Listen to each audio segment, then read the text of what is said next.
Que pensez-vous? Quel est le plus grand défaut de l'organisme humain? C'est qu'on ne peut pas retenir notre respiration longtemps. Consommation rapide d'oxygène. Allez, utilisez enfin l'énergie du soleil. À quel point le cerveau est fragile. J'ai compris à quel point notre cerveau est fragile quand j'ai eu une commotion cérébrale. J'ai passé plusieurs heures à repasser un segment de 20 secondes de ma vie, et j'ai perdu 4 ans de souvenirs. Ça fait presque un an et j'ai encore quelques problèmes pour prononcer des mots, même si ça va beaucoup mieux depuis 5 mois.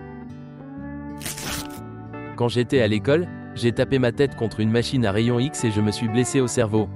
À l'hôpital, ils ne voulaient pas m'admettre, mais heureusement, ma mère a réussi à insister. Je ne pouvais même pas relier 2 mots, tout était flou, mes dents se serraient très fort.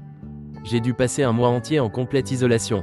Pas de musique, pas de son, je devais essayer de ne penser à rien et d'éviter la lumière du soleil pour permettre à mon cerveau de vraiment se reposer.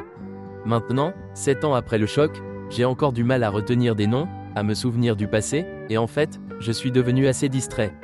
Mais je vais beaucoup mieux qu'avant. Je commence lentement à retrouver ma mémoire, et heureusement, je ne tombe pas plus mal. Les allergies, ou, pour le dire autrement, ton système immunitaire part en vrille juste parce que tu es tombé sur des cacahuètes, des acariens, des crevettes, un chat, etc.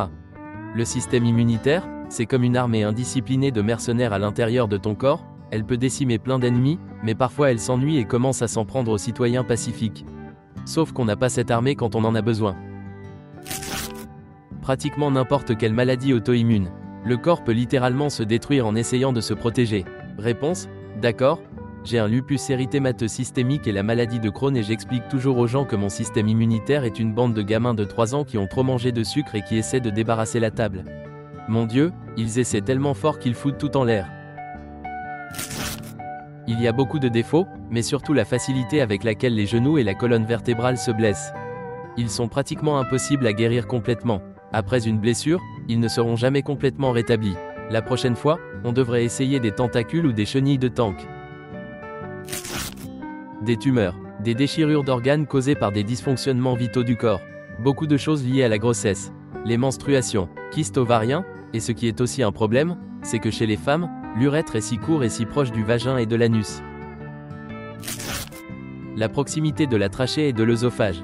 Chez les singes, l'organe vocal ne descend pas comme chez nous, donc ils peuvent manger et respirer en même temps. Cependant, ils ne peuvent prononcer que quelques voyelles, notre laryngée plus basse nous permet de parler, mais en échange, nous avons des risques d'étouffement. Si on met tous ces commentaires ensemble, on dirait que le corps humain n'est qu'un tas de déchets. Le fait que 80% des gens aient les dents qui poussent pas droit, et qu'il faut 1 an ou plus pour corriger ça.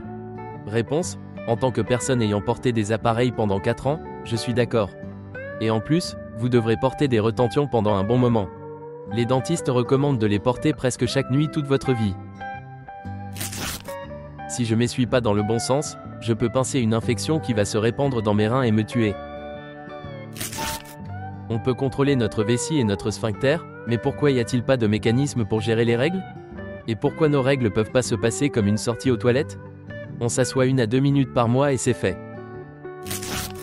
Merci beaucoup d'avoir regardé. Dans les commentaires sous la vidéo, tu peux dire quel est, selon toi, le plus grand défaut du corps humain, et tu peux aussi regarder des vidéos sur les horreurs de notre monde dont on ne parle pas.